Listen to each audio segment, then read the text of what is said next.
وعليكم السلام ورحمة الله. وسهلا. انتم شحالكم يا كذا؟ ما شاء الله الحمد لله. شفناك اليوم في موقع الاخبار انفو. ما بيا كونكسيون بيا ما كنت نستهدي على على الصفه اللي تفتح بها لا الصورة الان ممتازة والوضعية زينة جدا. اليوم شفناك في الاخبار انفو وكان تصريحك جريء وقوي جدا، وقلتي انك كسياسية وكقيدومة في الحزب الحاكم ومن المنشئين له ان هذا الاختيار برقم 9 ما يمثلك، ولذلك قلتي انك ما تيتم ترشحه وقلتيها في الاجتماع. نبقى نعرف القضية شنو. تفضلي. اولا السلام عليكم، مسلمه على جمهوركم كامل وعلى الراي العام كاع بصفه عامه، الشعب الموريتاني كامل اينما كان. ثانيا انا نبغي بعد حد ما يقولني بشي ما قلته. انا ما قلت انه ما يمثلني، انا قلت على ان حتى الى رقم 20 تشريف الكل مناضل عن عود حزب وتفقده وعود اعطاه عنوان واعطاه تقدير واعطاه ذاك المعنى لانه مثلا مهتم به. يا غير المناضلين يتفاضلوا في اقدميتهم في الحزب، ويتفاضلوا في قواعدهم الشعبيه، ويتفاضلوا في نضالهم وتواجدهم في الساحه بالنضال، ويتفاضلوا في دعمهم. معناها على ان هذا يعدلهم يقد ولا شي منهم يعود ورا شي وشي منهم يصبر ووزن بعد عليه يصبر. لكن اللي بادئ في النضال والله مثلا من ذيك الناس اللي في الحقيقه شيبنت في النضال، الهياسر في الحزب ومن مؤسسينه وبادله فيه الغالي والنفيس. هذا هو القلتان. وتو طبعا على اني سحبت من ذيك 9 بي اللي اولا ما كنت شاكه على انها هي، ما قد نشهد على اني ماني متموكه على حزبي، على اني ماني شاكه انها هي قدري عنده. كنت شاكه على انه لا يديرني على راس لايحه ولحقتني، هي اللي منضبطه من 2018 في اخبار بعد البرلمان، وسابق ذاك كاع منضبطه من ساعه تاسس الحزب الاول الصوت التالي. معناها على انك تشاكني لا ينطرح لي بلد، والله مولي ما هو مرشحني، ما هو معطيني بلاد نقدر ندخل منه البرلمان، او كدي اللي الشير ما بكيته يعيط لي كاع، يعتنى بيا ويعيط لي ويتحاور معايا ويقلع من يدي ذاك اللي قاع كامل هو يبقي وانا ما هو واعر عليا. انا قاع حد كامل راجي اني ما يقصدني حد بشي نقدر نعدل وما عدلته ولا سيما حزبي اللي متفانيه فيه. واضح. عودان النصاب يعدل لي ذا ونسكت عليه، ما نذكروا للرأي العام ولا للقواعد الشعبية اللي جازها بالخير مناضلة معايا والأمر قاع ما هو بيدي. أنا من الناس اللي ديمقراطي، وذاك اللي يعدل اللي يحضر فيه جماعته وجماعتي ذاك ما هو زين عندها زين عندها، لا نتكلم ونذكر ذا اللي يعدل لي مش خاسر بيا اللي قالوا عني قاعد تعبت بيا السكات تبارك الله والصبر على على التهميش. حراك قوي، هو حراك نضالنا من اجل الوطن، داعم لغزواني، وكنتوا قويين في تفرغ زينه. ذا الظلم سببه شنو؟ هو حتى بيجي الخاو وقال انه ربما تدهمر الشاوي وهمش ذنبتوا. هذا حزب كبير، بس في الحاله لا يدخل المنافسه الانتخابيه يعتمد على ناس من وزن الريشه ما يتواسى. شوف الظلم انا ما نبغي نداوي الظلم بالظلم، ما نبغي انا نظلم، نختار ان انت محاسن الظن بالناس. الظلم يقد يعود كاع خلق تلقائيا ما هو مقصود، ويقد يعود مولي في الحقيقه به الكثره اتجاهي انا خاصه، ودوام ظلمي بالدوام في المسائل كامله. قد لا تعود فما ايادي خفيه انا ماني عاجبها قبال ظهوري في الحزب والله قربي من النظام والله شي ذاك يمو. هي اللي انا جابني مولانا من الناس اللي مناضلين من اجل الوطن. انا فخامه رئيس الجمهوريه محمد الشيخ قزواني ماني جاحده دعمي له كاشحه عن وجهي في دعمه، يا غير نختار عنه الوطن، والوطن ما لاحقوا عندي شيء. ومن الناس اللي دعمها ما يحكمها عن منين تشوف شيء في حق المواطن، والله المواطنين والله الوطن ماس منه والله مثلا شيء معدل نعرف انه قاعد يعود لا ما هو مقصود، يغير بعض الاخطاء اللي تخلق ما معصوم حد يكون ننبه عليه. وذاك عندي الادله بالفيديو والصوره ومدون عندي مثلا عندي كامل في ليزارشيف نضالي كامل من اجل الوطن والمواطن. انا وقفت مع الطلاب اللي كانوا يبتطوا على طلب في العهد السابق واللي تموا مظلومين لين جاء فخامه رئيس الجمهوريه. انا ناضلت من اجلهم وتكلمت في الوقت اللي الناس معي قاعده تتكلم، وقضيت لهم واعتصمت معاهم. واذا قلت لك على اني من ضمن الناس اللي عتماني هي الحاله المشكله الا بعد في الصف القدامي، اللي قاع هي ياسر من الناس تعاطف معاهم وياسر من الناس وقف معاهم.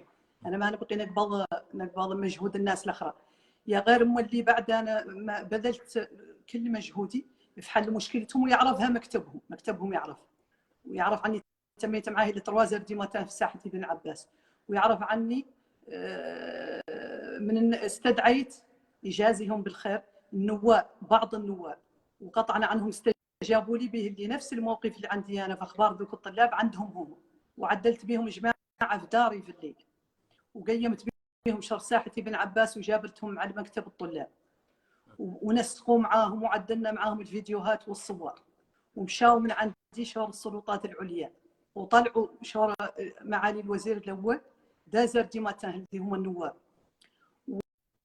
وقالوا لي نطلع معاهم، وقلت لهم عني ماني حاركه اني انا من شيواهم يتموكوا هذو الطلبه ويرتفع عنهم الظلم على اني انا ما ندخل كاع مكتب ولا ندخل مولي دار. تميت معاهم في الساحه لين جاوني جازين بالخير، جابرين الحل، الوعود بالحل النهار من قد، وخلق الحل الحمد لله تحت ظل مثلا فخامه رئيس الجمهوريه وحكومته. انت طلبتي سيد النين، انت طلبتي لقاء الرئيس محمد الشيخ ولي الغزواني بعد هذه الترشيحات اللي عند الانصاف. قرار نضالي راه ولك ما هو واقف الا على الطلاب وحدهم.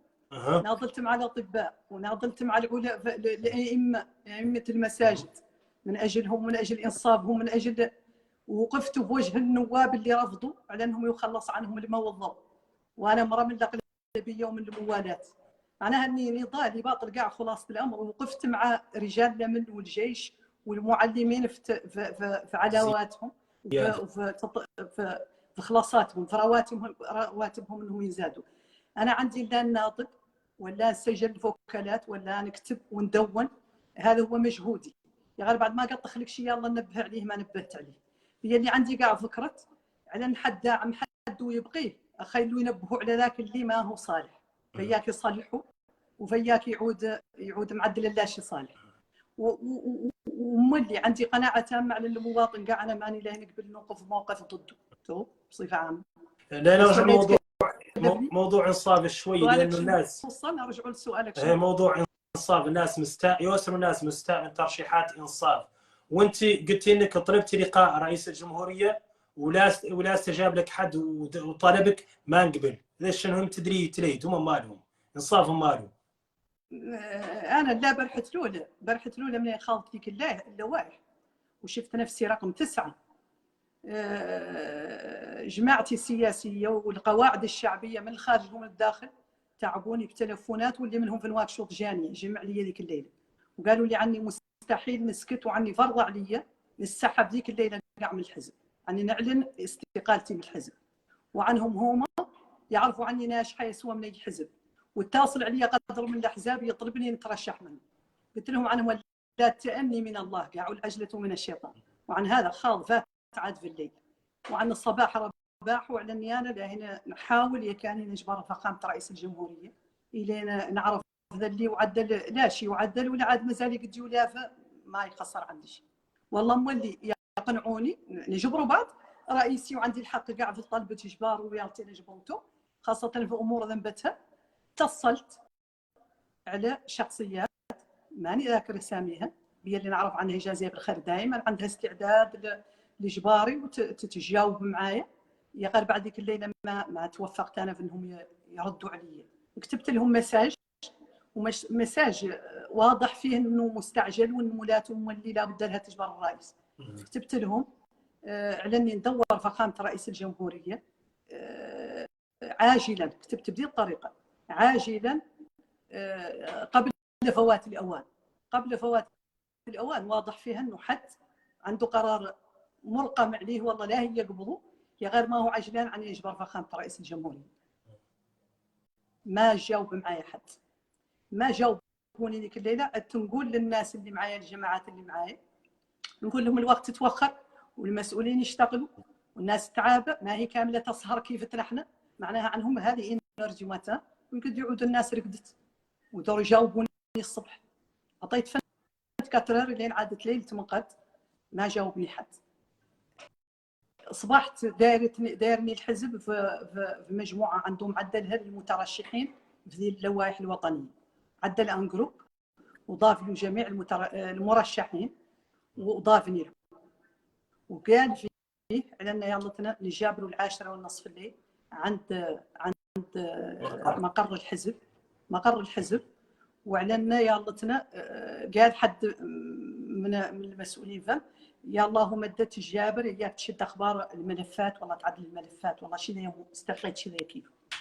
قلت انا هذه فرصتي واحده، انا قاعده اذا دعيت فاستجيب ولا سيما داعيني حزبي، فرض علي نجيهم ونستجاب لك الدعوه ونجي في وقتها. لان عاد زرفان قيمت من الدار ما هي بعيد من فم وجيتهم تميت فم ورفدت معايا دوسيتي، انا دوسيتي تامه كامله، عندي كازي جديسيار ما عندي سوابق حمد المولانا وشاكرته، بوليس قاعد تخلعني كانت اللي مشي لها ما نعرف ذوك الامور فضل من الله علي. وفيه الاعفاء من الضرائب ما تسالي ضريبه نهائيا، وفيها الجنسيه، وفيها حتى قلت لعل يعودوا لها يستلموا من عندنا كوبيات الليله، يستلموا من عندنا مع هالملفات الليله، لعل يعود مع سيني ما عندها بانكيلي والله ما عندهم بانكيلي، درت 50,000 ياك عود كامل تام وجبته معايا وطرحته. بالنسبه لي انا لان جبر رئيس الحزب ونجبر الجماعه ونبدي لهم على اني اذا ما هو راضيني على انه لا يقولوا لي عندنا لا يصلح والله اني نتأنى والله نحاني والله ما هذا. المهم طلبت الكلام الرئيس الحزب ويجازيه بالخير، اعطاه لي، قلت له اني قبل ما يدخل في الاجتماع على انه يعطيني كلمه واعطاها لي جزاه الله خير. وقع لي انا فمشي قد نعود نوع من تنبيههم هم بنضالي معهم، عديت جميع المواقف اللي قط عدلت فيها شيء مفيد للحزب، رديت قدر منه. هم قاع ياسرين قال بعد اللي استحضرت منهم ذاك الوقت رديته. على سبيل المثال المرجعيه، انا صاحبه المرجعيه، انا هي صاحبه المرجعيه، مرجعيه الخلاف بين عزيز وغزواني، انا هي صاحبه المرجعيه من النساء انا هي صاحبه المرجعيه، انا هي اللي تصديت للناس اللي هامها ان الحزب ما يعود مرجعيته فقامت رئيس الجمهوريه ومشهود عليها.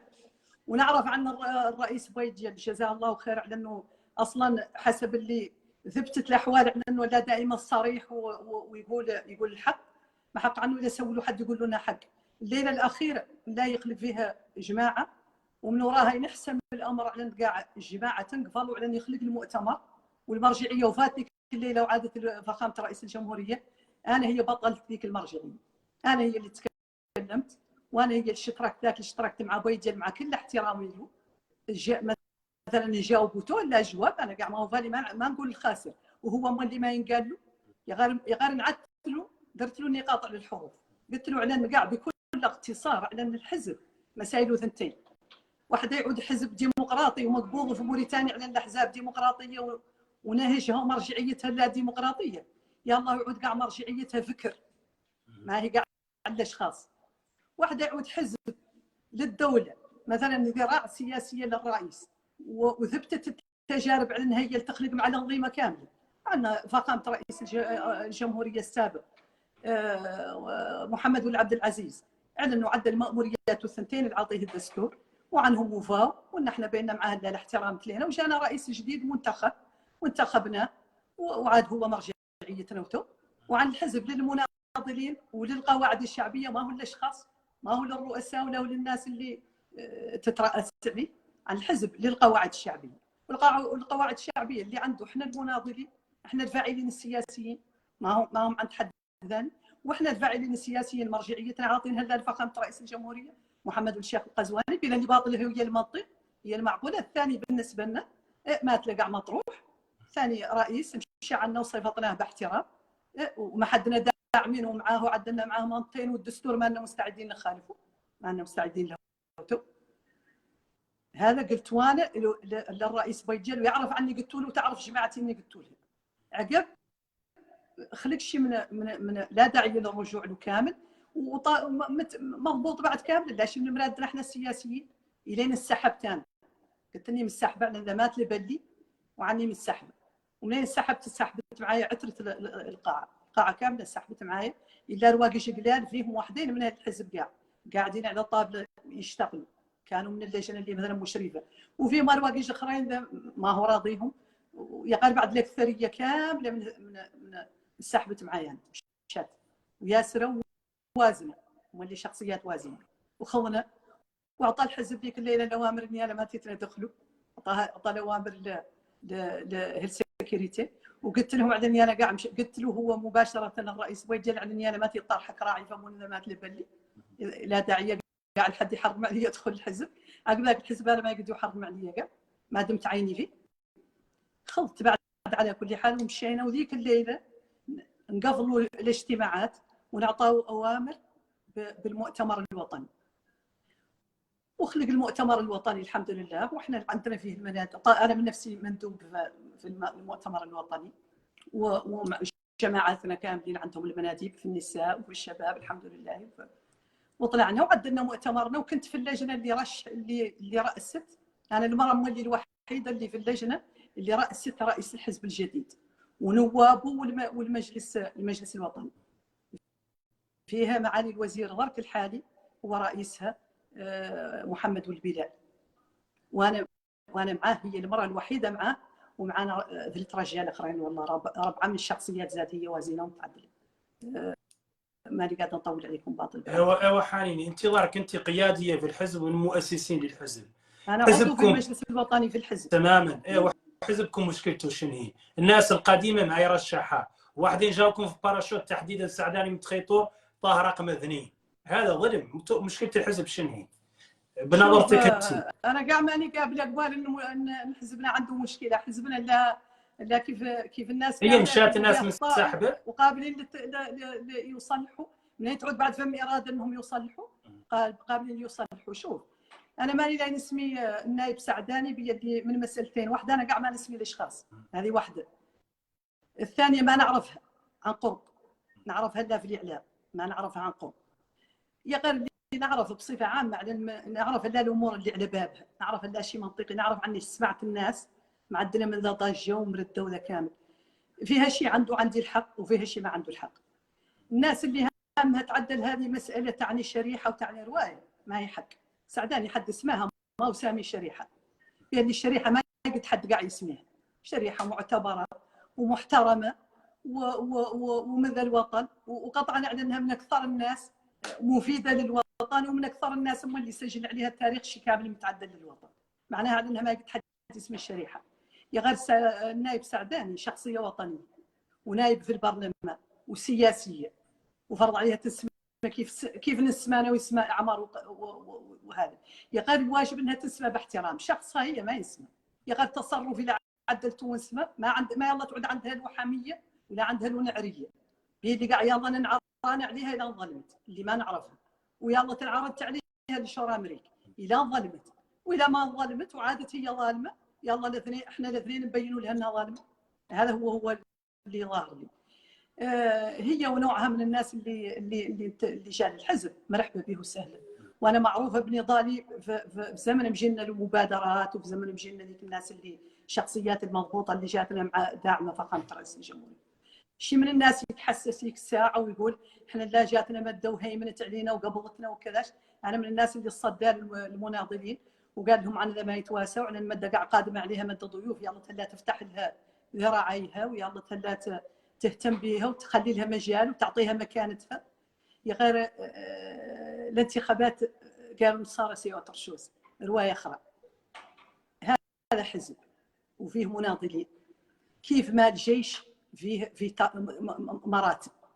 جنرال ما قد يحكم عليها كابتن، ولا يقدر تجيب له قوبي وتقول ليطنا وتقول له لا يحكم عليك يعود هو شيء الصنكه. هذا حق والله كذب.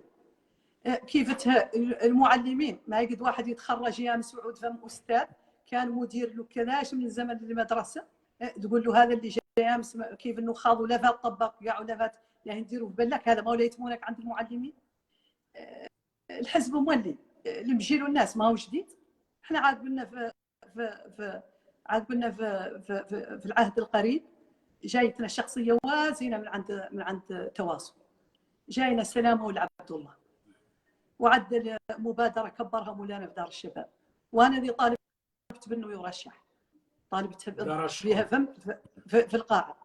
وسلامه شخصيه وازنه، سوى اللي بقاها سوى اللي كرهها، وازنه ما حدها في تواصل، واكثر نتيجه على تواصل ماديا، وفتطلع نايب من عندها، وقاعته الشعبيه ياسره، واحنا تضمنا جانا وجاب لنا قاعدته الشعبيه وثبتها لنا مولي، عدل لنا مبادره احنا الحزب ونعتلنا فيها تبارك الله اللي عندهم الشعبيه ولا عندهم من الناس، معناها علينا منين نعود، ولكن الخاطر علينا لا يرشحوه، يلا قبل سلامه يرشح من باب المنطق، جانا وجانا حد يقدر يفيدنا وعنده تجربه في النواب وذا كامل، هذا ما معناها اني ضد ترشحها، هي يلا ترشح، غير ترشح في حالتين. ترشح انا ماني ضده، بها اللي نايب زاد هي وبصوتها وعندها قوه اقناع وحاله، مثلا تعرف توصل فكرتها، وقد يعود الحزب الى رشحها كاع ما هي روايه، يرشحها في حالتين. واحده تقبض الصف، تعرف عنها جايه الحزب جديد، النواب كاع ما شاء الله ما فيها غباهم، كيف انها جات من شورهم عاقبالها منظر، وهذه المنظر تستراح تهنا في الحزب معززه مكرمه مقدره، وتناضل الصوت في احنا بشعبيتها، ويزرقوا على نوابنا، وتخلى وتترشح الحزب اللي هذا من الدهر متفانيه فيه. هذه واحده. عاد ذاك ما هو خالق، والدوله ارادتها ترشيح سعداني، وسعداني مولي الدور ترشح، والله فما احتمال شارطتها والله ذا، كيف ما قلت لك قبيله، وكان اللي يشير ما بكيته يعيط الحزب المناضلين والفاعلين والسياسيين، ويعيط لقادته اللي فيه اللي عندهم طموح الترشح، وثانية عندهم الشعبية اللي فارضتهم على الترشح، ويجمع بهم ويقول لهم أنا طالب منكم، يقال ما يقدر ينقلع منهم بالديكتاتورية وبنهم كاع ما يشاور، لا يجينا حد من بدية جاي يامس، ولا ينديروه على رؤوسكم، وانتم كاع مالنا مشاورين معاكم ولاكم مهمين. هذا ما العهد ذا ولا يقدر صح، واحنا حزبنا ديمقراطي ورئيسنا ديمقراطي ومنفتح على الجميع ومشارك الجميع، والحوار هو نهجه، معناها الحزب يعود ماشي على الطريقه اللي ماشي عليها الرئيس، يلا يعود نهجه الحوار والتشاور. لماذا ما نشاور؟ احنا نشاور الترشح ما هو مهم عندنا، والله انا بعد اللي عندك البرلمان ما هو كبر عندي من بده، انا المهم عندي نتم بسيطه ومع القواعد الشعبيه ونوصل كلمتي ونقول كلمه الحق ولو على نفسي، هذيك نقدر نعدل بها فوكال ونقدر نعدل بها لايف، نقدر نكتبها باطن ندونها ما شاء الله، نكتب باللغه كامله نكتب بها، ما عندي مشكله. معناها ما لابد الا من البرلمان، يقال منين يعود عندي الحق في البرلمان؟ ما يلا ينقلع مني يكون برضا نفسي وتو، منين يعود ما هو برضا نفسي؟ ماني قابلته، ماني قابلته، انا يرتي نعود على راس لائحه ولاني وحدي، ما فهمش ياسر من العليات وفهم ياسر من الرجال، يرتي يعود على رؤوس اللوائح، ولا عاد ما هو على رؤوسهم رقم 2 3 يندار في موقع يقد ينجح منه، يقد يلابذ المجهود وزق الاموال وزق المجهود وزق طاقته ونعت شعبيته وتعاطفت مع الناس اللي تبقيه وزرقت له، يقد ينجح. قال مستحيل ما يقد ينجح. رقم 9 انا ما قد نقبله بيا اللي انا مالي نقبل تقلق بيا الفتل، والراس لا يكون ذنبا، وعاقب ذاك ولا ازكي بعد نفسي تائبا الله من ذي الكلمه. يا قير 9 ما عندي امل في النجاح حسب اللي ثبتت التجارب، يكون لعت لي تخلق معجزه جديده، وراني لك بعد ما باقي لي ضيف اخلاق اني ماني لاين نعود فيها الى الصبح طلعت لهم 15، ما باقي لي ضيف اخلاق بياش الصح بيا اللي نعرف انا عني تصرفي هذا ارضيت به ضميري راضين، وان شاء الله هم نتمنى لهم الخير، ولا في امراض القلوب ونبقى الناس كامله تنجح، ولا عندنا احنا الحزب شيء ضد سعداني الا النائب سعداني ولا غيره، مرحبين بها وحامدين المولانا يزيدنا ولا ينقصنا، ونبقوها تعود لها من اخواتنا المناضلات من اجل نجاح الحزب ومن اجل دعم فخامه رئيس الجمهوريه. يا غير مولي ما نبقوا كاع حد منا يوكل لي للثاني هيمن عليه ولا يقبضوا عنه، نبقوا لا حد بعيدا عن الدبلوماسيه. انت دبلوماسيه ما شاء الله، انت دبلوماسيه جدا. غير مولي الحزب الحاكم عنده مغاضبين وشخصيات وازنه مشات تترشح من الاحزاب الاخرى، وقال له الحويرثي انها عنده بعض المقاضبين وذيك حاله صحيه، جميع الاحزاب عندهم المقاضبين، وهو عنده المقاضبين بعد اللي كيف قلت لك. هو قاعد كانوا ما عنده المقاضبين ما نعودوا كاملين خلقوا الاخطاء. لو كان مثلا ما خلقوا الاخطاء ما يعودوا فهم المقاضبين. وفي حاله خلقوا الاخطاء من الضروري ومن العادي ان يخلقوا المقاضبين. يا غير اللي ما هو عادي الصح، لان حزبنا ما همه يرضي المقاضبين. ذاك هو اللي ما هو عادي، هو اللي ما نحن فاهمين. واضح. بيجل الشيء اللي نتهم حزبكم حيسوي به اللي يلا حسب ظني انا عن منين تنفقع مده في النعمه من المناضلين في الحزب. والله تنفقع واحده في كيفه، والله تنفقع واحده في بير المقرين، والله تنفقع واحده في كرمسين. يا الله الحزب يسهر عنه يرضيهم.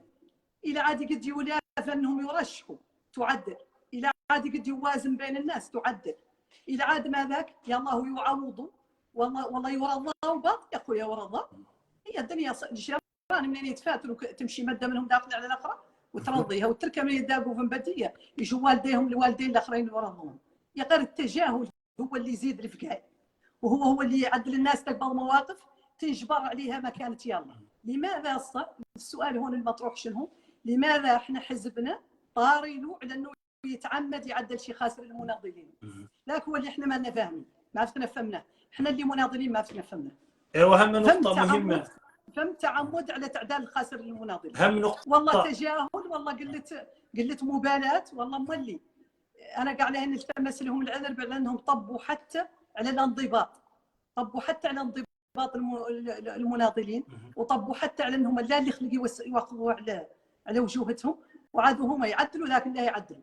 وانتم مرضى والله انفقعوا اللي بقيتوا في الاخير. ذاك اللي يبقى ينضبط يدور ينضبط، وذاك اللي مشى ما مسولين عنه. هذا فهم نقطه. هذا قدامنا صبر، واللي مضحيه من اجل الرئيس. راينا لكم اللي مضحيه لا من اجل الرئيس. انا ما بي لو كان ما هو فخامه الرئيس محمد الشيخ القزواني وعلني فت اعطيته عهد اني داعمته في هذه المأموريه. انا مولي ما مالكني حد، ولا نعطي العهود على الاستمراريه يكون برضا نفسي.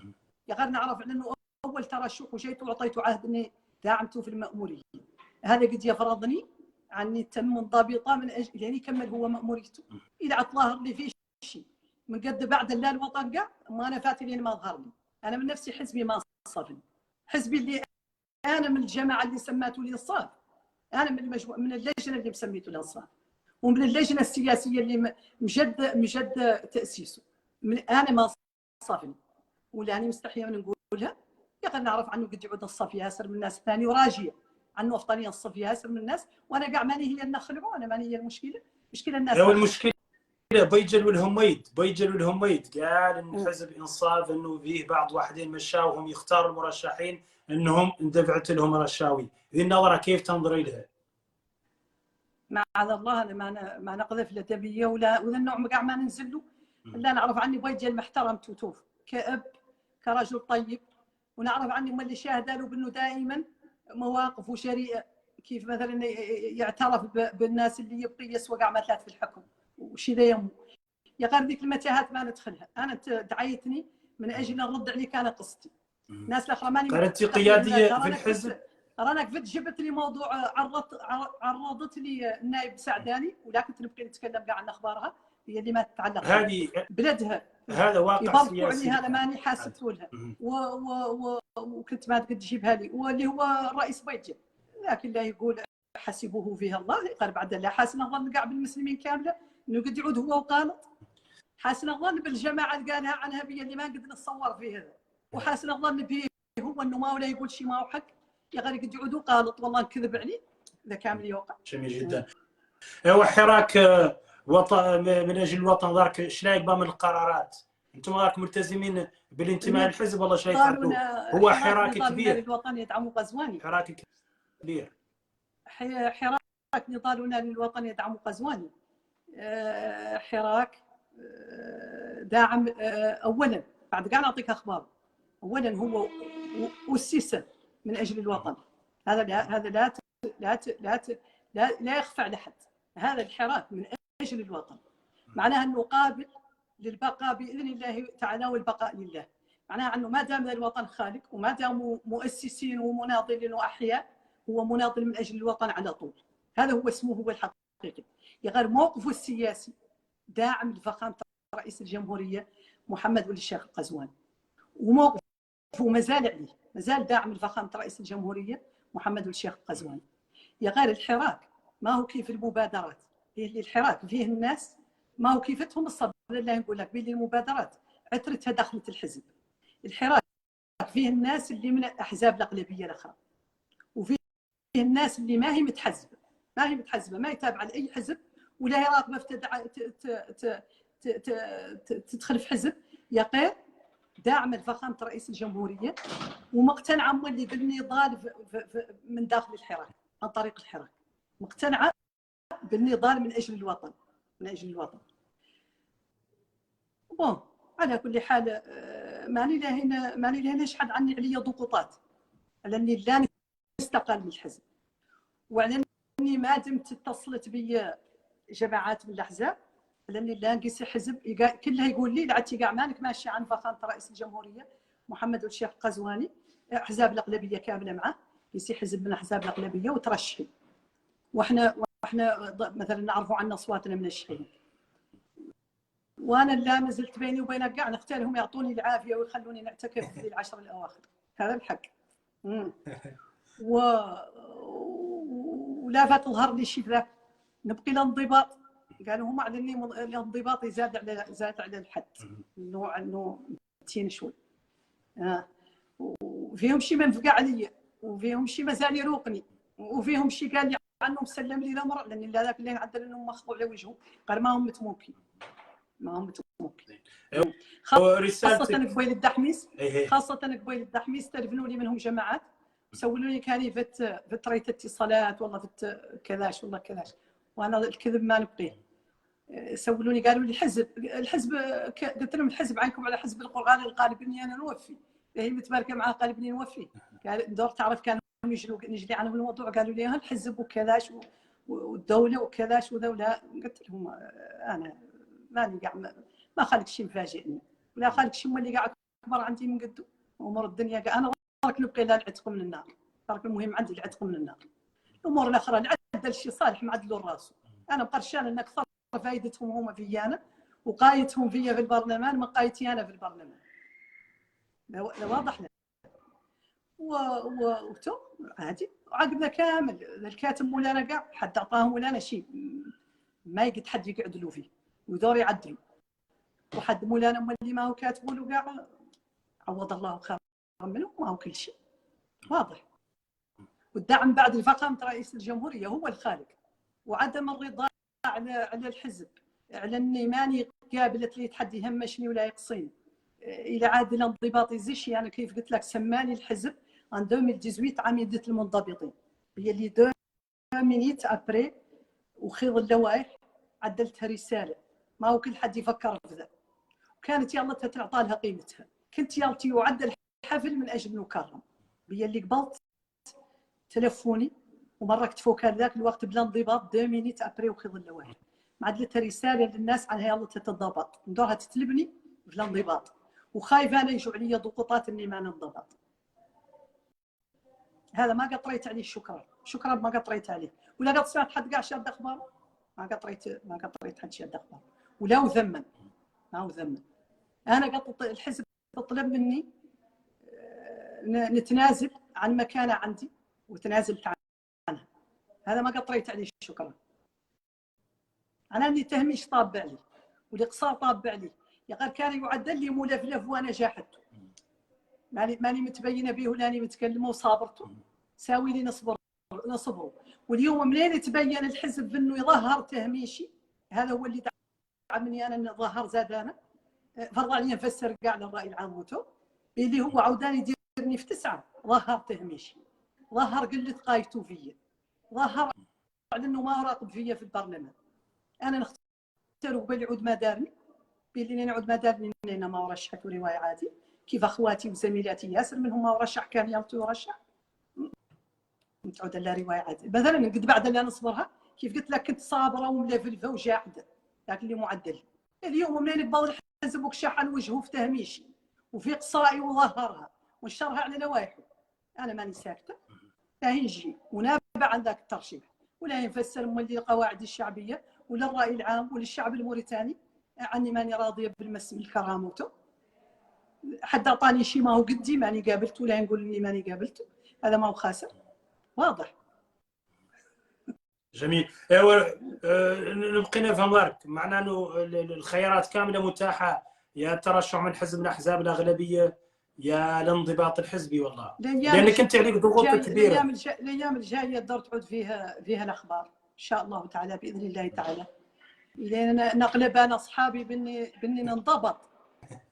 لا هي تبقي الدور اللي نعلنها اني راني منضبطه، ومنين اللي يقلبوني اصحابي مولي انا جماعتي ما نتخلى عنها، يقنعوني باني نترشح عادي نترشح ونتم لا دعم رئيسي ونتم هم اللي اهل الحزب، لا زملائي واخوتي نحترمهم يحترموني يلا انتم عود لين يعودوا كاع متعدلين يعطوني شي من اصواتهم يسقروني به في حزب ثاني، ولين يعودوا ما متعدلين والله ماني ساويت لهم، انا بعدهم مساويين لي كل شيء، هذا مشكله ما عندي مشكله معهم.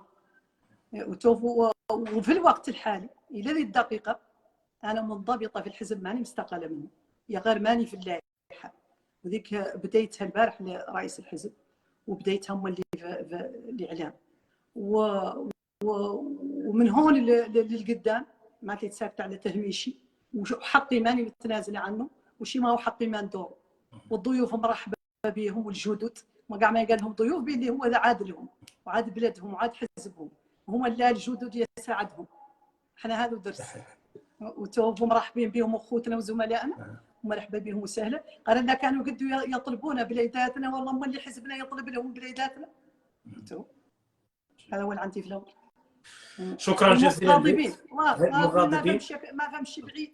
ما فهمش بعيد بيا اللي رأيت منهم ياسر من الجماعات راضي عنهم ولا منين يبدي لهم الحزب انه بقايته فيهم انه متراجع، هو الاعتراف بالذنب هو لك مهم حتى هو انسان كامل. قلت له انا نعرف اني اخطات فيك، نعرف اني عدلت لك ما هو صالح، اهل النخوه بعد ذاك لا يبل جنحتهم، والتعمد والتمادي والتجاهل هو اللي كثر، واحنا ما لنا راجعين بعد حزبنا شعبيته مثلا تم معدلها هذا. الناس تفاجئت بياسر من شيء ما كانت واضحه. والرئيس اللي قلت له قرارك البارح شنو ردة فعله رئيس الحزب؟ برحته رئيس الحزب اللي قلت له خطابك هذا شنو ردة فعله رئيس الحزب؟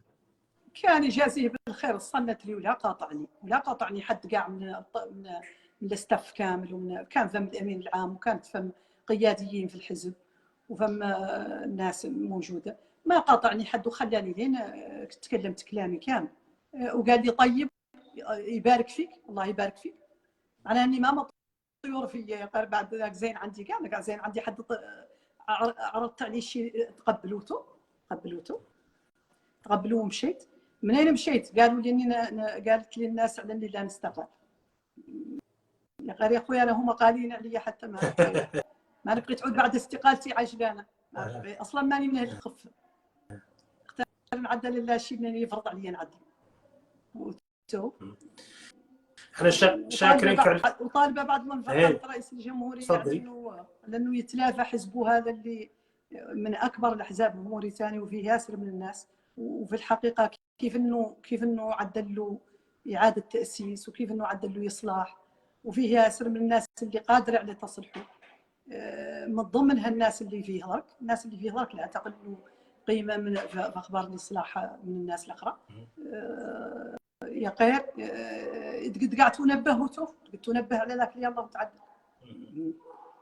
يلا. انا ما نبقي يخسر حد من المناضلين، ما نبقي حد منهم تعطى له فرصه انه يمشي والله انه يفقع والله انه ذاك ما يتواسى. جميل شكرا لك. انا بعد ماني متكلمه على راسي هي اللي ماني منفقعه، ريلاكس ما عندي مشكله، انا ما عندي مشكله، انا ذاك اللي يفقعني فات وفوضت فيه الامر المولان ولا هو قاعد ما كيف قلت لك ما كامل ما اكبر عندي من قدو، ولا انا يعلم الا نبقي ضرك المشاهدين كاملين يطلبوا لي الله لعتق من النار، هو كل شغلي. الامور الاخرى ما يكبر عندي من قدها، يا غير عيني على الناس الاخرى اللي مقاضبه واللي منفقعه، يا الله تورضنا ويا الله تسقره ويا الله يحاوروا معاها ويا الله اللي عنده حق ينعطى له. احنا حزبنا منين تعود فيه مبدأ المكافأة ومبدأ العقوبة اللي هو اللي ناضلنا من أجله وطرحنا من المسائل اللي طرحنا في تأسيس الحزب وطرحنا في لجنة إصلاحه عن سابق ما خلقت مبدأ المكافأة والعقوبة عن ما لا يخلق شيء. يلا حد عاد عنده مجهود يثمن ويعطوا يجبر قيمته يجبر نتيجته، وحد اللي ما هو متبالي والله ما قديله يلا الحزب ما يتبالى به كافيه بالعقوبه الا ما تبالى به لكن اللي انت مالك متبالي ولا قط جبرت وفي وقتك يا غير عودان ان الناس الاخرى تم تفتر ياسر من الفتره مثلا ما تبخل شيء وتعودين قال نشحي الناس الاخرى وانت لا مالك فيه، لا ما عنده معنى ما عنده معنى. احنا نقدروا نشحوا مهرجان وقد عدلناه كنا نشحوا المهرجانات ونقدروا نشحوا مبادره ونقدروا نعدلوا ايقاع اصواتنا احنا ما يقدرين قال لنا حصلوا على الاف البشر واعطوا اصواتهم لحد ثاني ينجح بهم وانتم ماكم مرشحين ماكم مهمين ماكم مرشحين ولاكم مرضيين ولاكم مملي مشاوره معاكم من البدايه هذا حد يقبلوا بلا كرامه وانا بعد ما نقدر نقبل ما نقدر نقبل ولا داعيه بعد الناس راه هي لكم يكون الا انضباط بيا اللي يا غير ما يلا تتحامرني ما يلا الناس تحامرني اللي انا كيف قلت لكم انضبطت من 2018 اللي راك 5 عيمان وانا متضبطه عطوا انتم هذيك المده اللي عطيتها انا وتو راكم ديك الساعه تكلموا كيف كلامي انا ومتوقع انك تجبر اتصالات منهم هذا هو اللي عندي اليوم. متوقع انك تجبر اتصالات لانه شخصيه وازنه متوقع انك تجبر اتصالات لانه شخصيه وازنه ما اعتقد ان الحزب قد يفرط فيها كيف كنتي. انا ما قد فكرت في ذاك ما قد خممت فيه. انا بالنسبه لي حد ما اتصل علي الا هو الخسران وهو الخسران. انا مولي ما مثلا بنت الكهلات ومربيه تربيه خاسره ولا قاعد نتحرم لحد يتصل علي الا الا بقى حد يتصل علي جازيه بالخير ولا الا طرح لها بلد ويعود بقيمته عندي الا بقى لا يتصل علي يجازيهم اللي بالخير قاعد ما يتصل علي ما نتحرم منه اتصال حد ما يبقى يتصل علي والله ما اعطيني قيمه يتصل علي ما نتحرم منه اتصال لعل يعود سكاتب ما قد فكرت فيه والله ما قد فكرت فيه ما قد فكرت في اني نتحرى اتصال بي اللي وقته قاعد الله يعدل فيه ما يعدل فيه. انا كيف قلت لك ورشحت وعطيت فنت كترر ما مشي المساجات ما وجاوب وانا انسحبت البارح والليله الوقت نتكلم معك عقبه ليلي ما فت قال لي حد واش علي مشيتي عنه انا عندي اتصال عن حني ثاني شنو ما نلود الاتصال ثاني كيف ما قلت لك انا اللي يهمني فخامه رئيس الجمهوريه وذيك ما هي مقرتها في حد ولا قلت حد اللي مره هيدي ما زلت مقتنعه منها والناس الاخرى حزبي ما مقروا حد فيا اللي قلت لك انا من مؤسسينه واكثر فيه شعبيه من ذاك كامل اللي معدل لي شي خاسر فيه اكثر انا شعبيتي منه في الحزب انا اني ما مخففني حد عن الحزب ولاني ولا جابر ولا هو شيطاني من اجل نمشي عن حزبي لا هو حزبي انا اللي نرفع على نمشي عنه ماشي عنه برات معناها اني ما ظاهر لي في شيء وما حد نبقى نتم فيه هم اللي على قلبي وعندي اللي مقعدني فيه واضح لا هو مشكله كبيره لانه الناس مستاءه فعلا من الترشيحات وخصوصا الناس القديمه المعروفه بالحزب وحراككم كان حراك قوي في الانتخابات الرئاسيه وجهوده معروفه ذي تدريه ليد ما زيانت عند الناس التوف بصريح العباره. ايوه لا يجازي بالخلق الناس اللي تعاطفت معايا والناس اللي وقفت معايا والناس اللي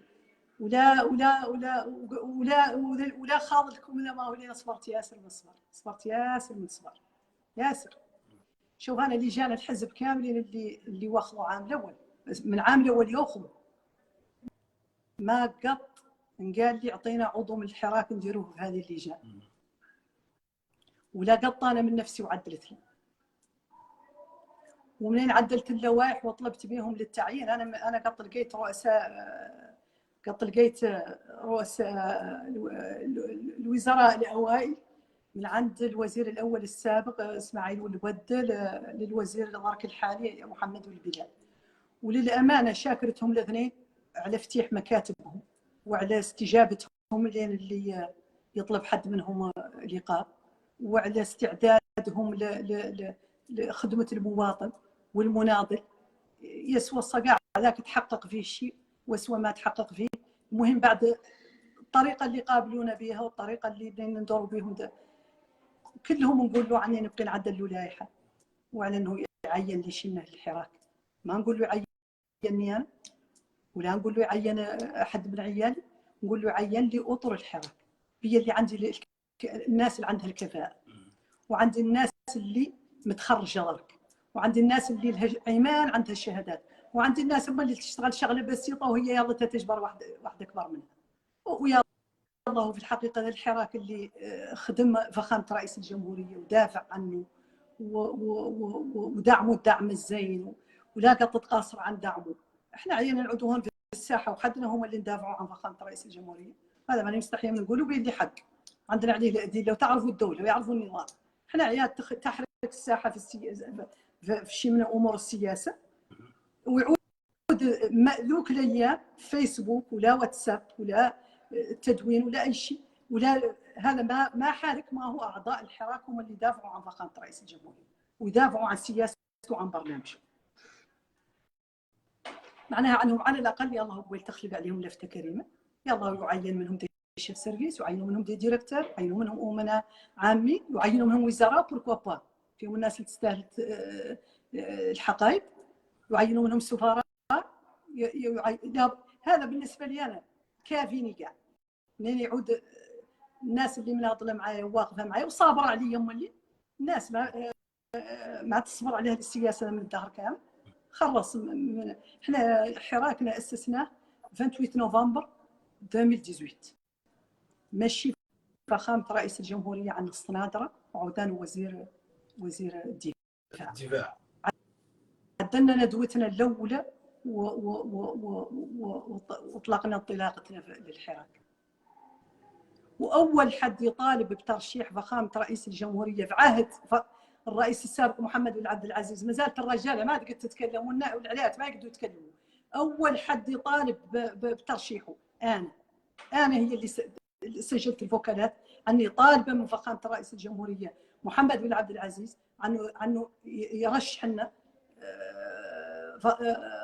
محمد بن الشيخ القزواني، فخامه الرئيس درك الحالي محمد بن الشيخ القزواني. ومنين هو قاع من الصنادره، قلت له بين ايدينا لا ترشيحه، قلت له شادين اخبار ولا ترشيحه. وانا ما قد جيت المأموريه، الطلبات بالمأموريه الثالثه ما قد جيتها ولا قد جاها احد من عيالي، والوساني ما نجيها. ما هو كره محمد بن عبد العزيز ما انا يا قربي اللي ما رقعش ما اعطيه الدستور ماني معدلته. المأموريه الثالثه ما اعطيها الدستور، وانا ما نتملق ولا نافق ابدا. وراني لك مارقه ياسر من الولايات وكلهم محدد عادي. انا من نفسي تابعه لياسر من الولايات وكلهم محدد عاتني ودعات عيالي. يا غير ما وقف منا حد على قصر المؤتمرات ولا قد يقبضنا في فيلم ولا نعودوا في الصوره في المطالبه بالمأموريه الثالثه. اللي ما قناعتي تو ماشي ما قناعتي ماني اللي نعدلو تو وبيا لانه ما هو دستوري. ومن ذيك الساعه واحنا واحدين لا في حاله يترشح بها فخامه الرئيس محمد بن الشيخ القزواني، وهذا يشهد عليه نواكشو، يشهد عليه نواذيبو. انا ومشيت رئيسة حمله النساء في نواذيبو، كنت فيها ان كوميونيكاسيون، هو النسق بالتنسيق الدائم مع الولايات اللي فيهم الحراك ويشتغل فيهم. ونواكشوط هذه وحدها الابليكاسيون اللي في نواكشوط سجل فيها الحراك. وراني اذا كان قايده يشتغل هنا العيال والله المناضلين وياسرين والاطر. عندنا مكاتب فاتحين مكتبين في تفرق زينه وفاتحين مكتب في تنويش. سجلنا 5000 نفسه، لكن اللي معاها ما نعرف شنو قريب من 6000 وتو حكما قلت وحدات وقالوا لي يعني بقى عندهم الخلق مطروح ذيك الابليكاسيون وعاد ديك الساعه. وانا ماني موجوده، انا نشتغل في نواذيبو. وفي نواذيبو بشهاده السيد الوالي السفير درك الحالي الوزير القديم اللي سفير لنا درك في الامارات محمد رابع قال لي بعضهم سنه ورا عيني على حق انه يصنت والله تصنت له حد. قال لي بعضهم سنه اللي عدلتي من الشغله ما عدلوا الحزب ولا عدلوا حد سوى هو منهم، ما عدلوا حد سوى هو منهم. انا نشتغل مع الحمله الرسميه للحزب، نقيس معاهم مهرجاناتهم ونعدل معاهم، نقيس معاهم الحفلاتهم بالليل، ونقيس معاهم القبائل اللي يعدلوا لنا ذيك الساعه. كل مجموعه تعدل هي نفسها تظاهره وحدها، وننسق معاهم ونشد معاهم الاخبار، وتجيني الجماعات في بلد السكني نعدل معاهم هم الاجتماعات. يقالوا اللي ما نسيت الحراك عندهم ممثلين في نواذيبو، وعدلوا معايا خطه عمل من الياقوت يجازيهم بالخير، وراني شاكرتهم من المنبر. قالوا لي على انهم ممثل لنا فمات اياها مهندس في نواذيبو، ومعاه طفله اخرى هي الامينه العامه هي اللي فمات اياها، والمهندسين قالوا ديه واللي دريميش، والطفله من السباعي، وهم اللي شارفين على خطه العمل، ومعاهم ياسر ياسر ياسر ياسر فتبارك الله بسم الله الرحمن الرحيم من الشباب والشابات. قالوا لي شفتي اول النهار لا يخلوك للحزب ولا يتم تدقيسيه، ومنين نعود كتر رمي عدل معاك تلحقنا احنا رتبنا الاحوال. يعدلوهم بورتا اول النهار، ويجمعوا الناس يعلموها على عندنا مهرجان سيكر، ويعدلوا منصه المهرجان، وتجيهم الصحافه ويجيبوا لي باندرول اللي ينصبوهم، وتحصل عليهم الناس ويعلموني انا نجيهم انا سيكر، نلقي خطابي فم ونعبئ الناس ونعدل ذاك اللي نعدل من العمل السياسي، ونقيم راجع للحزب نشتغل معه، الحملة الحزب نشتغل معه. هذا شاهد عليه الجميع، وعيط لي هو الوالي جازيه بالخير وشكرني على عملي، قال لي عنه انهم الوالي من طبيعه الحال ما فايتو شيء، قال لي على انهم جبروا اثر شغلتيتو. معناها ان هذا كامل يعود وعدل للحزب، ويعود الحزب متجاهلني انا باح فيا، وتوفى على الاقل ماني منفقعه ولا العكس، ما عندي مشكل، يا غير باح فيا عني بعد على الاقل نتحسس، وانسان فيه دم حر لابد له شويه يعود يحس. جميل. ولو كانوا هما ما داروني في اللائحه في مكان ما يليق بيا، ما نعود عدلت، ما تعود انت اليوم استجبت لدعوتك ولا نعود عدلت خرجات الاعلام. راني كنت مهمشه واجعه مازلت مهمشه اللي نفوت يعود زماني انا اللي نبقي نعت فيه اني ماني قابله التهميش. غير منين اللي ظهروا هم وعينوني رقم 9، انا حزبي يعطيني لا بلدي اللي يليق بيا، يديرني على راس لائحه ونستاهلها عليه، والله يديرني رقم 2 في بلاصه، والله ما هو معدلها، والله 3 باط يا اخويا هي التاليه، راهي في احتمال ما تطلع اللي فيه النسبيه، ورئيسنا محضر الاحزاب كامله تبارك الله وقل عليه قاعد تنجح هي من نحن، انا قاعد تداخل لي شك انهم وقل عليهم تحضر الناس الاخرى وتجبر المكان. جميل. يا غير 9 ملاهم تحدي حد وقابضوا بروس الاصبع، ذاك انا مالي نسكت عليه فرض علي نبين الراي العام على اني ذاك ماني اللي نقول. شكرا جزيلا لك نينا، ورانا متابعين معك اي جديد ان شاء الله تعالى في هذا الموضوع، متشرفين بك دائما في الحوارات، واي بيان خاض ان شاء الله دوره واخذوه على الصفحه. جزاكم الله خيرا، شكرا، متشرفه بكم، يا مرحبا بكم وسهلا. اهلا وسهلا. شكرا للنينا. درك نحاولوا، شكرا للنينا من الفاضل، درك نحاولوا نقبوا اراء من الناس حول هذا الموضوع، نعودوا نقبلوا مداخلات حول واقع حزب الحاكم وهذه الترشيحات، نعدوا هم مداخلات. سمعنا رؤية النينا وهي قيادية من الفاضل القيادية في حزب ينصاب، وكان لا يتم ترشيح على رقم 9 ورفض الترشيح، وسردت لنا بعض الكواليس حول الموضوع. نحاول نقبل عدة اتصالات، نعود نسمع آراء الناس حول الذي يحدث في الحزب الحاكم إن استطعنا أن نجبر بعض الاتصالات، لأنه المغاضبين كثر في الداخل في عديد من أنحاء موريتانيا.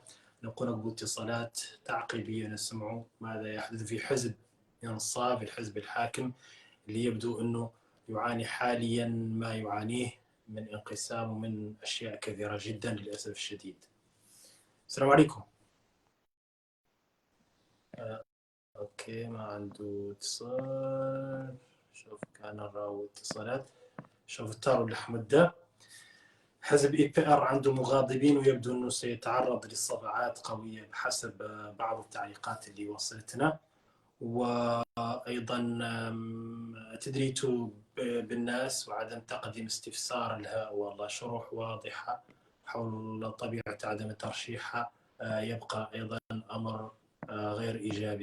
نحاول نقبل اتصالات ان استطعنا ان نقبلوها. انا سمعنا كلام سيده النينة وهي احدى القياديات في الحزب. حاولوا كان راهو اتصالين والله ثلاثة تعقيبية. نعودوا هكذاك نختم إن شاء الله ربنا. للأسف الشديد حزب إنصاف اتهموا بيجا لأنه كان فيه بعض من الرشاوي. السلام عليكم. السلام عليكم ورحمة الله. وعليكم السلام ورحمة الله. كيف الحال؟ مرحبا. حزب إنصاف مشكلته شنو؟ تفضل. يا لباس يا كثير. ما شاء الله. مرحبا. ما تحسوك شيء. مرحبا. طلع رأيك في الموضوع حزب إنصاف؟ لا عاد عندك في شيء الحزب.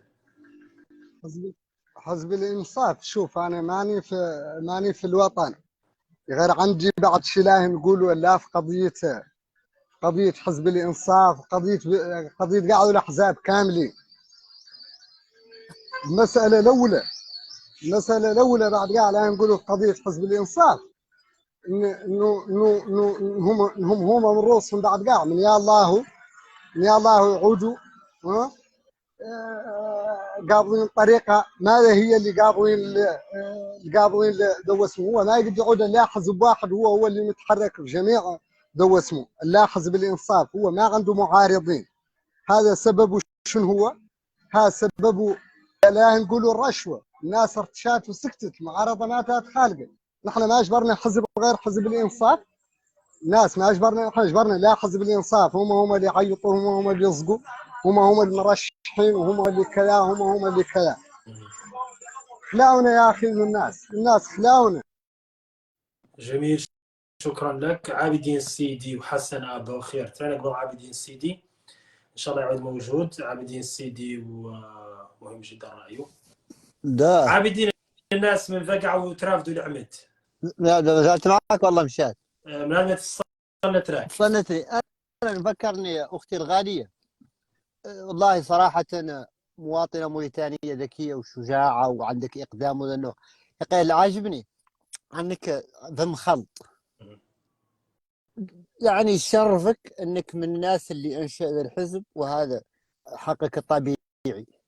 من المؤسف ان يعود هذا الحزب اللي انت فخوره به، واللي موريتاني كامله تعتبر انه من اسباب ظلمه موريتاني، وتعود اول ضحيه ظلم وانت. ثانيا يا الله تطلبي السماح من الناس، وراني قال لك بعد جاي من الانضباط. قاعد منضبطه لها 5 سنوات، انا جاي من المده منضبطه لها 24 سنه. تطلبي اعتذار من الناس اللي طالبتيها بالانضباط، وانتم في نهايه المطاف اذا كامل رابطكم يا مصالح تخدم المواطن الموريتاني يا مصالح فرديه. انت قلت انك ما عينك في شيء، وانك هدفك المواطن الموريتاني. يا خير في مصلحه اكبر هي اللي مقيدتكم كاملين، هي حب للرئيس ودعمه، وتحسبي نفسك من الاغلبيه، واقدامه لانك مراه موريتانيه مثقفه ومؤسسه الحزب. الا ترى انك الفارق بيك كامل من الناس انه مد من الذئاب كلها؟ احنا بالنسبه لنا احنا المعارضين، انتم عندكم نعتبروه حزب، نعتبروه المنطقه العسكريه الثالثه عشر بقياده والمقت. لانك انت مره تقولي قواعد الشعبيه، وانا عندي قواعد شعبيه ونتكلم باسم القواعد الشعبيه، وجماعتي قالت لي وقلت لها وانا هنا ارجع لها. بينما في الوقت الراهن انتم تجيكم املاءات وانت تقولي عينه الدوله. هذا نوع من التناقض. انتم تجيكم الاوامر من فوق، تجيكم اوامر من المده لا علاقه بهذا. انا اتكلم لك من اسره من اهل الحزب الحاكم، وكيفتك انت مقاضبه والمقاطعه عند دبيتين، واختاروا دبيته كتبوا اسمه، قالوا ها بنادم رشحوه هنا، قال عندنا مقعد اخر اذا بقيتوا فيه ديروا فيه عود، لا ديروا رقاد ديروا عود، دوروا نسرقون.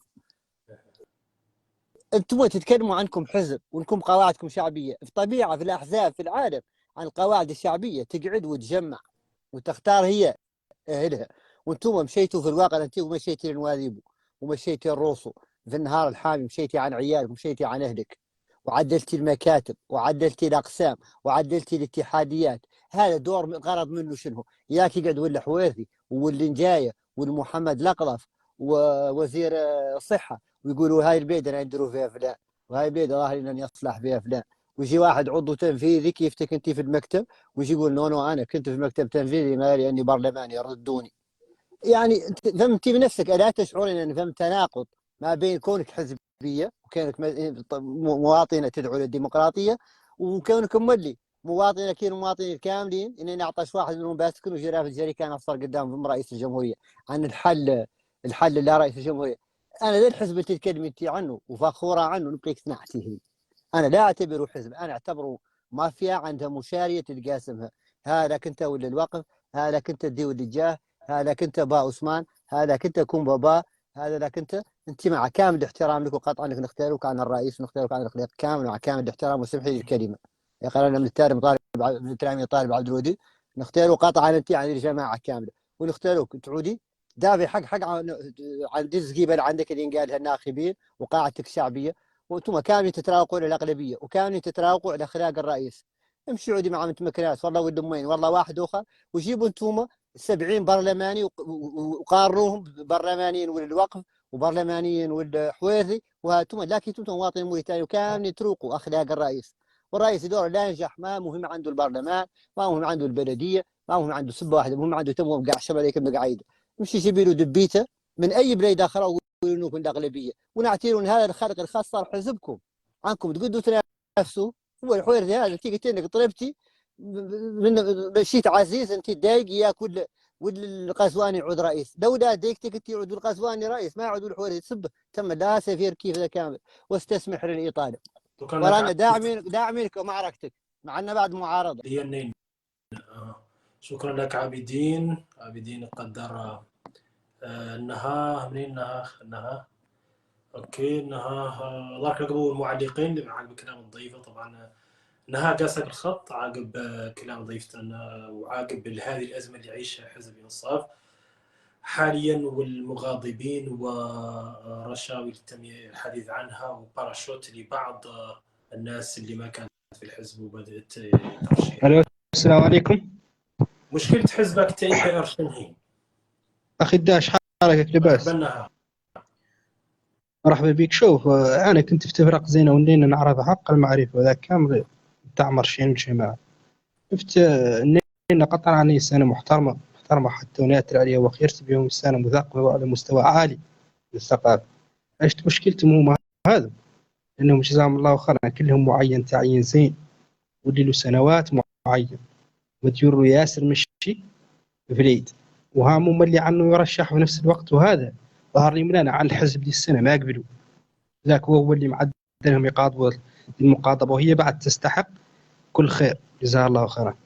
والقضيه الاخرى اللي شايف انا عنها هم اللي مشكله عدم ظهورهم اعلاميا عند منين يعود الحزب يحتاجهم اللي هو كل مناضل في حزب يلا يعود لين يحتاجوا الحزب والله الرئيس اللي انت معاه يلا تعود اعلاميا في الاوقات اللي يلا تعود ظاهر فيها تعود ظاهر اعلاميا.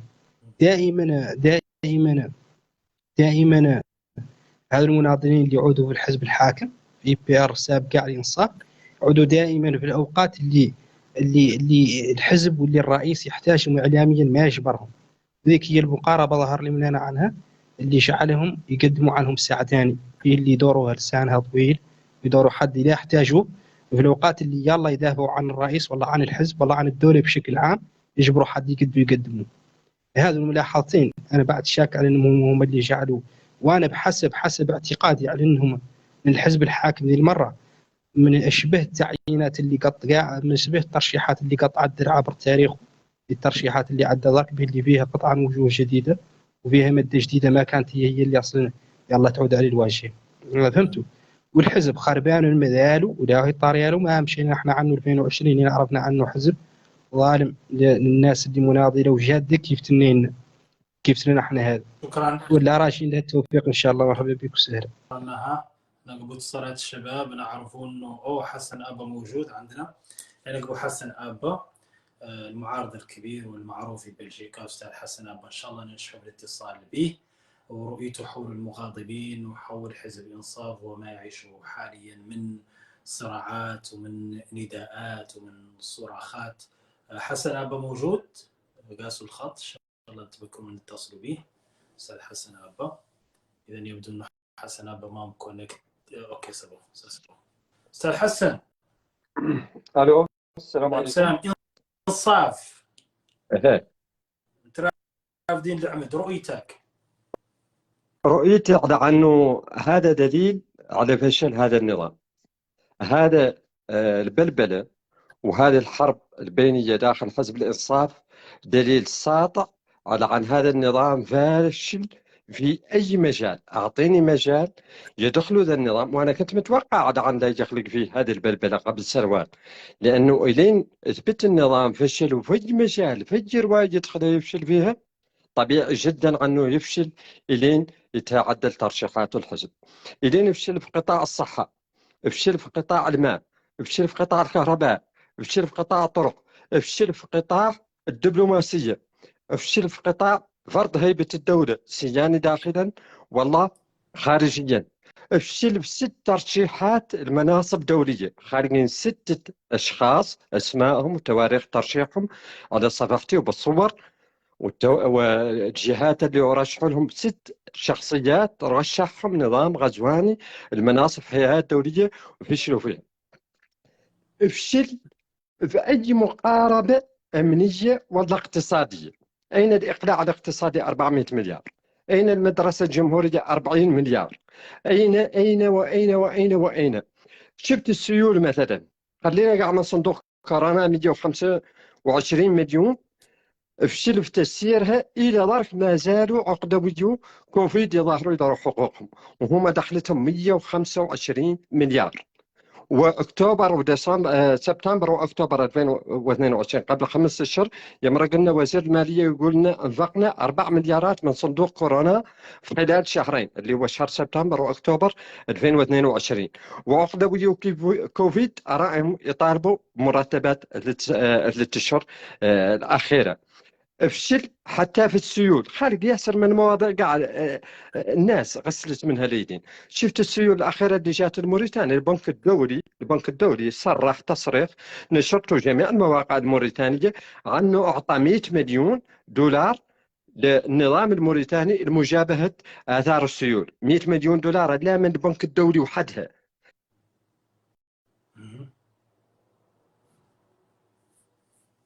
نعم حسن.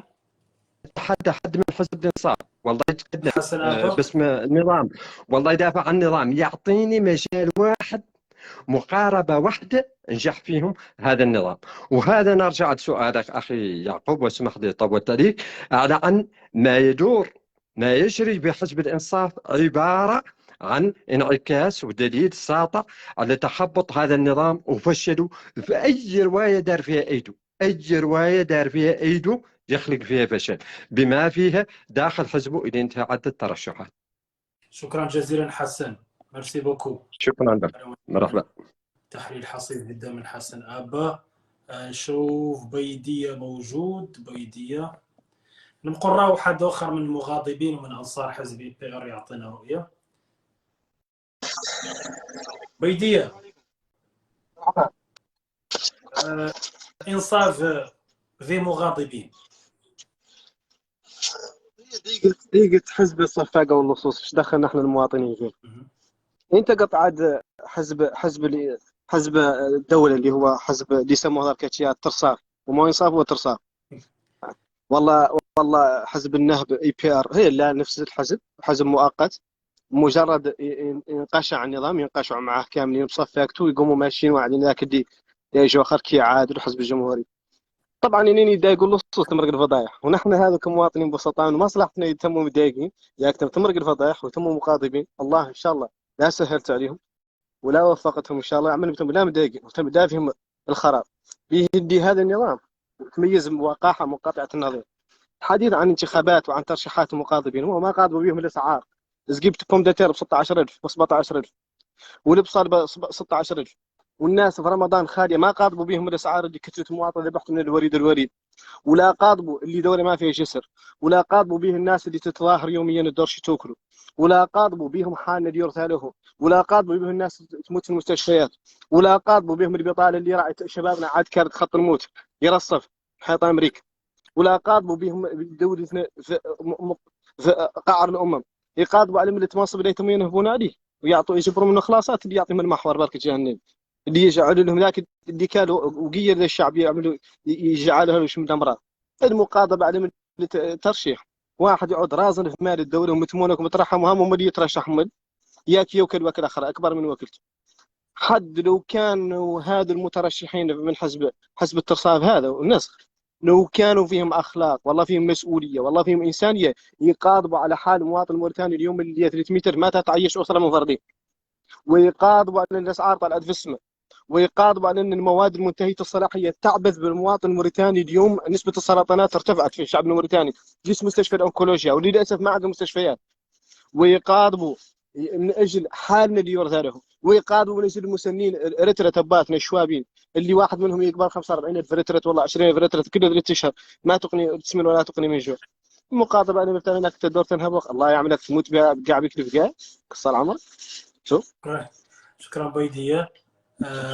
طبعا ابو الاراء نعرفونكم عندكم الصلاه التهجد شو حمادي عاشور، وعندكم العشاء عندنا فاتوا طوج من موريتانيا قالوا العشاء، لكن ابو اراء عقب كلام الضيوف عندنا تعدد الاراء. الخط طلعني نطلعك حنا ابو حمادي وخيرت حمادي. خيرت بيك يعقوب، اهلا وسهلا حياكم الله. متضايقين حياكم الله. لا ليه نتقاسم مع الشباب اللي يسبقوني حال نفس الفكره تقريبا. نقول على ان جماعه الانصاف اللي متضايقين قطعا ما هم متضايقين على هم موريتان، ولا قطعا على مصلحه البلد ولا على مشاكل الشعب المطحون اللي اخترت فيه قبيله، اللي قطعا وياسر من الزمن قطعا يعاني ومن المعاناه كنا احنا نعيطوا بها هنا تجاهها بارتفاع الاسعار وفي يعني قلة الحرية اللي للأسف ملاحظين، والانعدام الأمن وعلينا أمور كاملة وألم اللي فقدان زيد صوتك فقدان الأمل اللي عند الشباب اللي وساهم عاد يقويك المنزلقات الطرق الخطيرة طبعا ما شدوا في الأخبار بالعكس فندوها وعدلوا حملات ضدها. وطبعا الصراع حالا الصراع توعية المصالح لجماعة من الناس كلها فعلا أنه يسعى يدور مصلحته الشخصية، ووقت ما توفر يتم ساكت يكون إنه اللي يشوف مصالحات مهددة والله عاد زاد يدور يعني يوسع الكرشة والله زاد يدور يزيد في المصالح ولا يتوفر له ذاك قطعا اللي يبدأ يتوفى يعيط يقول إنه مقاضب. ما في أي مقاضبة، ما في أي مقاضبة. هاشي من الناس كلها يبحث عن مصلحته والشخصية، واحنا قطعا بالنسبه لنا ما يعني نهائيا، ما يعني نهائيا. من ناحيه هذا باطل منا، هذا باطل منا من ناحيه. الناحيه الاخرى سامعني الله سامعين قير زيد صوتك تمشى بيك الادب تكلم بالشور. الله يجزيه خير ان شاء الله. من ناحيه اخرى اللي نقول على ترشيحات الانصاف بالنسبه لي كيف قال حد قبيل هذا الجانب الاول. الجانب الثاني انه قطع الانصاف راعوا فيه بعض المعايير بالنسبه لي انا بعد شخصيا فهمت لانهم حاولوا كانوا يشاركوا يشوف الناس اللي ما كان حاضر في الكعكه. اذا كان بالنسبه لهم لا كعكه وتوف موريتانيا اسمها كعكه والحزب الحاكم هو البوابه الوصول كلها يقبل طشه منها. طبعا الحزب الحاكم طبعا حاول يكان يحضر شيء من الناس ما كان حاضر الى حد ما مثلا، وحاول كان يدخل واحدين مثلا مش رايحه احرى وكان يعني يعدل شيء من المحاصصه قطعا ما يخدم موريتانيا يخدم البلد. بالنسبه لهم انتم ياك يروجوا على انهم يعدلوا اشراك، حاولوا كانوا يبخذوا ذيك الصوره اللي عندهم. غير بعد في خلاص الامر نحن ما يعني لو همنا نهائيا لا يا جماعه لا مجمعه توكل موريتان تخصص موريتان ومنها ما حضر يقيم يعيط يقبل يافطه جهويه ولا قبليه ولا شرائحيه والله مناطقيه يقيم يعيط بها وفي النهايه ما عنده مراقش لكنه محجوب، ما عنده بشر جميل. كل المصلحه. شكرا شكرا. صديقي العزيز حمادي. نشوف وعندنا محمد بويا بويلاهي، عندنا اتفاق المحجوب. حنشوف اتفاق ذيك واحدة من أنصار ولا عبد العزيز سابقا، أنصار غزواني مولي وكثيرة مانعة من الحزب. أنا أعرف الأخبار من عنده. ونشوف صديقي العزيز أستاذ محمد بويا بويلاهي. اتفاق قاسك الخط في هذه الدقائق. يبدو الاتفاق ما عنده ريزو، لأن حاولنا كان نقبضوها. اوكي نقيس محمد بويا بالله، نقيس أستاذ محمد بويا نشوفوا رأيه حول ما يحدث في حزب إنصاف. اهلا وسهلا اخي داع يعقوب. اهلا بالله إنصاف متعرفين دعمت الله بجاه رسول الله يجعل بينهم لا يرفد حيهم الميتون اللي قصر اعمارهم ان شاء الله. حزب الانصاف كيف تعرف، كما قال لك حالا الاخ حمادي، كما قال لك رونق النضال والعميد الحسن واللعب، يا جماعه فقط تتقاسم بين هذه الكعكه، كلهم يجي فتره يقبض نصيبه ويأخذ ويجي الثاني. دولة موريتانيا اليوم بصفة عامة محكومة بدليل قالوا الإنصاف، حاكمين شنو الجنرالات، الرئاسة فيها جنرال، المحاكم والقضاء راهم مشغولين جنرال، وزارة الدفاع جنرال، رئيس البرلمان القادم والمقت جنرال. دولة متحاكمين شنو الجنرالات. وللأسف الشديد الشعب الموريتاني ما بات عاد يعرف قيمة التصويت، ما بات عاد يعرف الحرب خوض الانتخابات شكيفتها، مازال متخلي عنها ومازال يعتقد بعلن عدم التصويت على انه هو الحل، وهذا غير صحيح نهائيا.